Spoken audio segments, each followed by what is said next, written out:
حضرت ابو ہریرہ رضی اللہ تعالی عنہ فرماتے ہیں کہ اللہ کے رسول صلی اللہ علیہ وسلم نے ارشاد فرمایا، واللہ لا یؤمن، اللہ کی قسم وہ ایمان والا نہیں، واللہ لا یؤمن، اللہ کی قسم وہ ایمان والا نہیں، واللہ لا یؤمن، اللہ کی قسم ایمان والا نہیں۔ قیل، صحابہ نے عرض کیا، من یا رسول اللہ، اے اللہ کے رسول کون ایمان والا نہیں، آپ کس کے بارے میں ارشاد فرما رہے ہیں؟ قال، اللہ کے نبی نے فرمایا، الذی لا یأمن جارہ بوائقہ، وہ شخص جس کے پڑوسی اس کی شرارتوں سے محفوظ نہ ہو، بے خوف نہ ہو۔ تو وہ شخص جس کا پڑوسی اس کی شرارتوں سے بے خوف نہیں ہے تو وہ جو ہے شخص ایمان والا نہیں ہے۔ یہ حدیث ہمارے سامنے آ گئی، اور اس میں 3 دفعہ آپ صلی اللہ علیہ وسلم نے اللہ کی قسم اٹھا کے فرمایا ہے کہ وہ آدمی جس کا پڑوسی اس کے شر سے محفوظ اور معمول نہیں ہے تو وہ شخص ایمان والا نہیں ہے۔ ابھی آپ اندازہ فرما لیں کہ پھر اس کے بارے میں کیا کہا جا سکتا ہے جس کے بارے میں اللہ کے نبی نے خود ہی فیصلہ فرما دیا۔ ظاہر جب ایک جگہ میں اکٹھے رہتے ہیں، ایک محلے میں، ایک گلی میں، تو گھر ہمارے ایک دوسرے سے ملے ہوئے ہوتے ہیں، دیواریں اکٹھی ہوتی ہیں، تو یہ اکٹھے رہنا ہی آگے ہمارے معاشرے کی ترقی کا باعث بھی ہوتا ہے، ایک دوسرے سے تعلقات ہوتے ہیں، تو یہی ہمارا پڑوس ہوتا ہے۔ تو پڑوسی کے حقوق کے بارے میں خود اللہ تعالیٰ نے قرآن حکیم کے اندر بھی اور رسول اللہ صلی اللہ علیہ وسلم نے احادیث میں مختلف انداز سے اس کی اہمیت کو، اس مسئلے کی اہمیت کو اجاگر فرمایا ہے۔ ایک حدیث میں آپ نے فرمایا کہ جبریل امین ہمیشہ سے مجھے یہ تاکید کرتے رہے پڑوسی کے خیال رکھنے کے حوالے سے، اس کے حقوق کی ادائیگی کے حوالے سے، حتیٰ کہ میں یہ سمجھنے لگ گیا کہ شاید اسے وراثت کے اندر حقدار ٹھہرا، یعنی اتنا اس کا حق ہے اور اتنا اس کا خیال رکھنے کی تاکید ہے۔ 3 قسم کے پڑوسی کے بارے میں 3 قسم کے پڑوسی کی تقسیم کی گئی ایک طرح سے۔ ایک پڑوسی ہوا جس کے 3 حق ہیں، ایک پڑوسی ہوا جس کے 2 حق ہیں، اور ایک پڑوسی ہوا جس کا 1 حق ہے۔ 3 حق والا پڑوسی وہ ہے جو مسلمان بھی ہو، ہمارا رشتہ دار بھی ہو، اور تیسرے نمبر پہ وہ پڑوسی بھی ہو۔ ایک اس کا حق مسلمان ہونے کے ناطے سے ہے،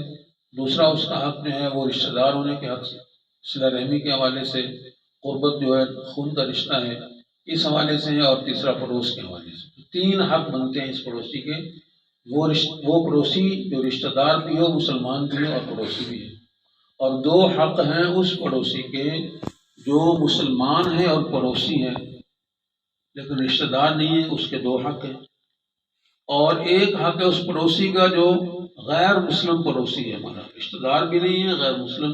اور مسلمان بھی نہیں ہے، لیکن وہ کیا ہے، غیر مسلم ہے لیکن ہمارا پڑوسی ہے، اس کا بھی 1 حق ہے۔ تو گویا غیر مسلم کا بھی 1 حق ہے پڑوس کے حوالے سے۔ دیکھیں اللہ کے رسول صلی اللہ علیہ وسلم کی بات جو ہوتی ہے وہ اصولی بات ہوتی ہے، اور اس اصول پر آگے ہم نے اس کو کھولنا ہوتا ہے، پھیلانا ہوتا ہے، علماء نے اس کی تشریحات، فقہاء اس کی وضاحت فرماتے ہیں۔ تو بہرحال ایک پڑوسی وہ ہے جس کے 3 حق ہیں، ایک پڑوسی ہوا جس کے 2 حق ہے، اور ایک پڑوسی ہوا جس کا 1 حق ہے۔ حق اس کا بہرحال ہے۔ اس کے کیا حقوق ہیں؟ ایک حدیث میں فرمایا گیا کہ پڑوسی کے 4 حق ہیں۔ نمبر 1 فرمایا کہ اگر وہ بیمار ہو جائے تو اس کی عیادت کریں، بیمار پرسی کریں، اس کی کیا حال چال ہے، خیریت ہے، طبیعت کیسی ہے۔ دوسرے نمبر پہ فرمایا اگر اس کے ہاں فوتگی ہو جائے تو جنازے کے اندر شرکت کرنا، اور تیسرے نمبر پہ فرمایا تیسرا حق اس کا یہ ہے اگر اس کو ضرورت ہو، وہ قرض مانگے تو اس کو قرض دینا، اور چوتھے نمبر پر یہ ہے کہ اگر اس کے اندر کوئی عیب پیدا ہو جائے، کوئی خدا نخواستہ اخلاقی طور پر یا کسی بھی لحاظ سے، تو حتی الامکان اس کی پردہ پوشی کرنا۔ تو یہ 4 حق پڑوسی کے بیان فرمائے گئے۔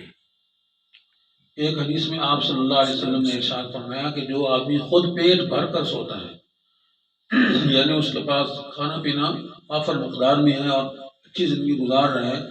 اور اس کا پڑوسی بھوکا سو رہا ہے، تو وہ پیٹ بھر کے سونے والا ایماندار نہیں۔ بہرحال اس حدیث میں آپ صلی اللہ علیہ وسلم نے فائنل بات بتا دی کہ وہ پڑوسی جس کے شر سے اس کا پڑوس محفوظ نہ ہو، معمون نہ ہو، ہر وقت خطرے میں رہتا ہو، یا زبان سے کوئی ایسی بات نہ کہہ دے یا کوئی اور تکلیف نہ پہنچا دے، ٹھیک ہے نا، زبان کا زخم بھی تو ہوتا ہے نا، کہتے ہیں زبان کا زخم تو زیادہ گہرا ہوتا ہے، تیر اور تلوار کا زخم تو جلدی بھر جاتا ہے، دوا سے علاج سے بھر جاتا ہے، لیکن زبان کا زخم بھرتا نہیں ہے۔ تو کسی بھی لحاظ سے اپنے پڑوسی کی شرارت سے، اس کے شر سے، اس کی طرف سے پہنچنے والے نقصان سے محفوظ اور معمون اپنے آپ کو نہ سمجھنے والا آدمی جو ہے، پھر اس پڑوس کے بارے میں یہ فتویٰ ہے کہ وہ واللہ لا یؤمن، اللہ کے نبی نے فرمایا کہ قسم ہے اللہ کی وہ ایمان والا نہیں ہے۔ اللہ تعالیٰ میں سمجھ نصیب فرمائے اور عمل کرنے کی توفیق نصیب فرمائے۔